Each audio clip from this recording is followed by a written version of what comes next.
Now, ahead of the Pope's funeral, prayers were held in several churches across the world. In Rome, several Catholics gathered outside the St. Mary Majore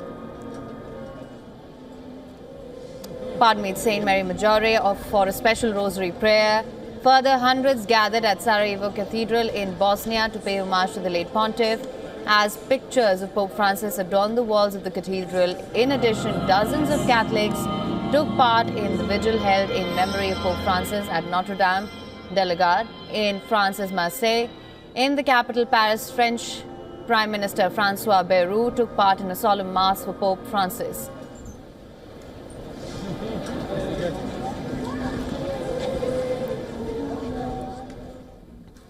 Meanwhile, in Greece, hundreds of Catholics took part in mass to mourn the death of Pope Francis at Athens' main cathedral. Pope Francis' death was also mourned in his home country of Argentina. The pontiff's photo was illuminated on the Buenos Aires obelisk on Friday. Similarly, in West Asia, Christians in Syria and Lebanon mourned the death of Pope Francis by holding religious ceremonies and memorial masses. Elsewhere in Haiti, several Catholics, including Prime Minister Alex Didier Filiam, held a mass to mourn the late pontiff, while Catholics in Ghana observed a requiem mass in honor of the late pope.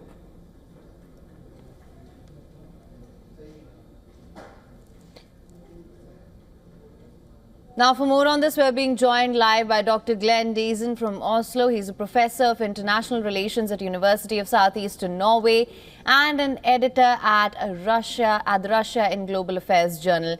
Thank you so much for joining us on WION A World is One. Thank you for having me. To begin with, of course, we know that Pope Francis choreographed the funeral himself last year. This was his effort to just reverse and simplify the Vatican's rites and rituals. He wished to emphasize the Pope's role as a mere priest and not as a powerful man of this world. How do you think this reflects his legacy?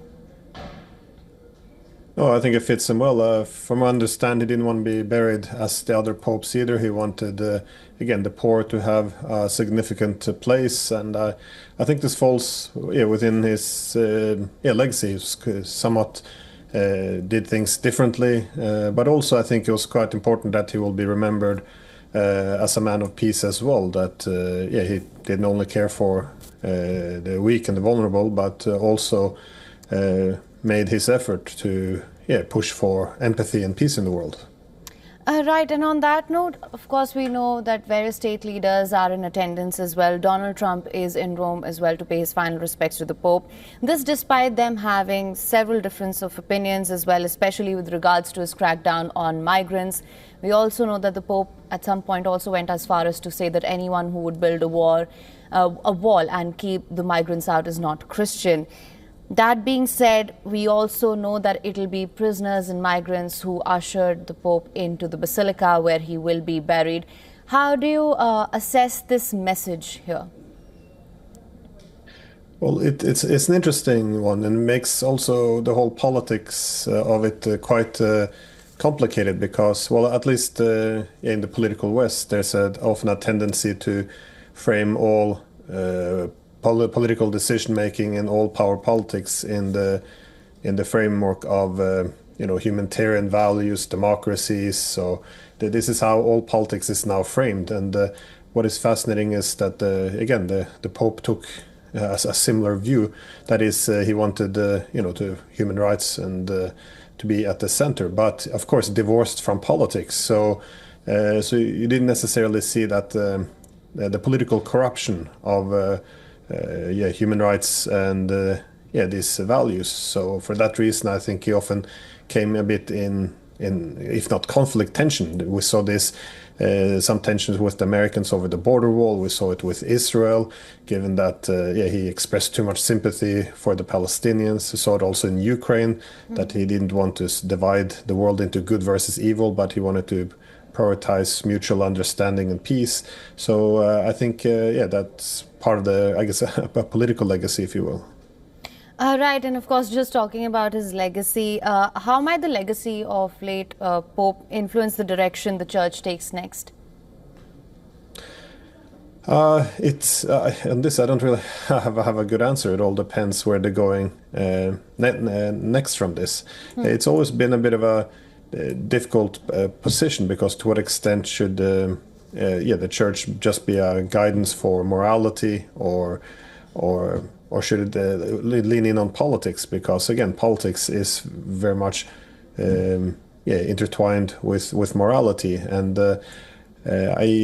well, again, people have different perspectives. I think that the religion and the church has an important role in international affairs, because religion has a permanency to it. That is, that morality is rooted in the divine and the eternal.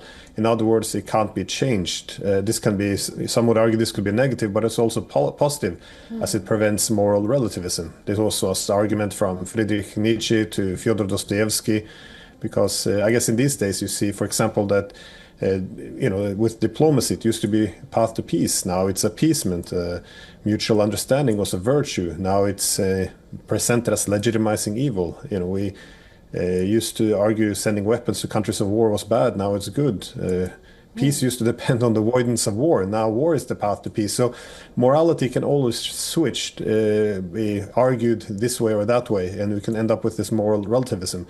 I guess the benefit, the role that the Catholic Church can bring to the world is that it has certain permanent principles. And I think in these days of moral relativism, it's really, again, an important contribution, and the fact that they can actually have, that the Pope and the Catholic Church, that they have a certain degree of autonomy, because they answer to God and a permanent divine principle. So he's not captured by politics, as you see, media, journalists, across the board. Everyone has to fall in line with the politics of the day. You see that the Pope didn't have this constraint. So this might be a legacy that the Church continues.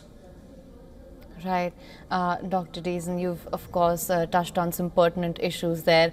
Thank you so much for joining us on WION World as One with your insights on this. Thank you so much for your time. Oh, my pleasure.